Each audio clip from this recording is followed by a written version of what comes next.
So this Midrash is just about one scout and what he was going through.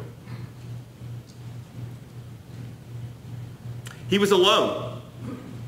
Alone. For the very first time, he was by himself. No one standing beside him, no one watching him, no one but him. He was alone for the very first time. He could hear the silence. He could smell the breeze. For all his life, he was with other people. No privacy, no solitude, no silence, not a moment when he was not near another. Born in Egypt, he was raised in cramped slave quarters. 2, 3 families living together in single-room shacks, shack upon shack that lined the dusty paths that formed the place in which he grew from child to young man. Huts, huts, as far as the eye could see. Young, old, infants, and the infirm pushed together, a sea of humanity in which he navigated his life. Always the sound of wailing, the cries of a child hoping to be fed, the moaning of those who had fallen ill. As loud as the cries, so too was the intensity of the smells. No breeze could make its way through the maze of huts. The aroma of cooked food mixed with the stench of waste hung in the air. He longed for a slight wind to clear the air. He hoped that one night no sound would pierce the darkness and awaken him from his slumber. Sleep, sleep, the only place that he could escape from the crush of the people who surrounded him. One of his earliest memories was looking for a place to hide, a place where he could be alone, a place where he could imagine, pretend, dream of a different life. But in the squalor of the slave camp community, no one was ever alone. Others seemed to have adapted to the crowded life, but not him. He was overwhelmed by the swarms of people with whom his lot had been cast. Older, he would trudge off with the other slaves to toil in the fields or to build the structures that were demanded of them.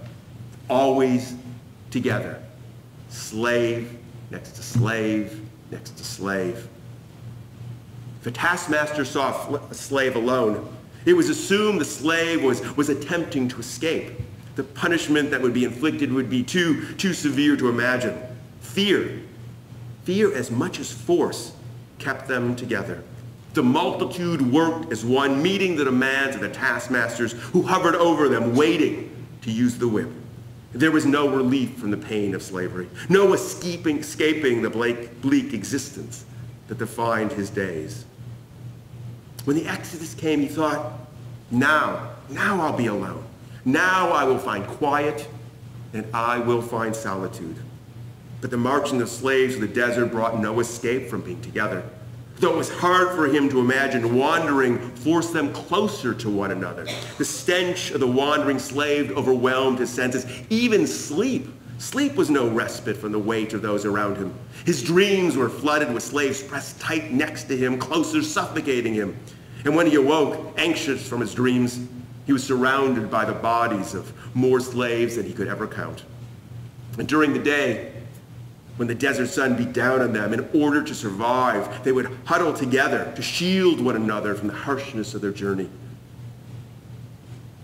There were times that he wanted to run away into the desert, away from the mob, but he knew he couldn't survive there. His only hope was to arrive at the land to which they journeyed. There he imagined would be wide, open spaces. There was promise. That was his hope. A land free from the harshness of slavery, but more, a home away from the houses of others. He imagined openness that he had never known. He longed for this, and it was his desire that helped him to endure the punishing journey. When he was asked to go and survey the land, he could hardly contain himself. While there'd be other spies, they were not going to journey together. Each was going to go their own way. Each was going to scout a different part of the land that the children of Israel were about to enter. His heart raced and his breath quickened as he considered what was before him. He was going to be alone. He was going to explore a land, a solitary figure wandering open spaces. At times he scouted the land. He forgot his mission.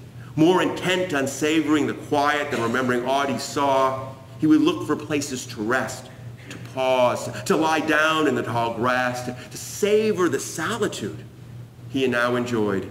He knew that assessing the fortifications of the city was why he was sent, so he forced himself to do that, always finding the tug of the open spaces difficult to resist. Night, perhaps, was his most favorite time. The fall of darkness meant there was no more scouting to be done. He could just lie beneath the sky dotted with stars. For the first time in his life, he could truly appreciate the majesty of the night sky. The stars shone bright. The quiet allowed his mind to wander. The breeze wrapped him with a gentleness he had never known. No cry shattered the silence. His sleep was peaceful. Though he longed to indulge only his needs, he surveyed the land as he had been told to do, and he knew it was time to return to where the Israelites encamped. But he didn't want to fulfill his mission. He wanted to stay by himself in this land. He wanted to abandon his family and all those that were waiting to hear his words, to learn from him what he had learned. Alone. He was alone. And all he wanted to do was stay and live the life he had longed for. Caught between his wants and the needs of others, he was trapped. But he returned. There he told the people who awaited his return what he had seen. The people who inhabited the land were powerful, and their cities are fortified and very large. The people are stronger than we. They look like giants, and we but grasshoppers. When the people heard the scouts' report, they rushed towards Moses, shouting, "Why have you led us here? Better that we should have died as slaves in Egypt than die here."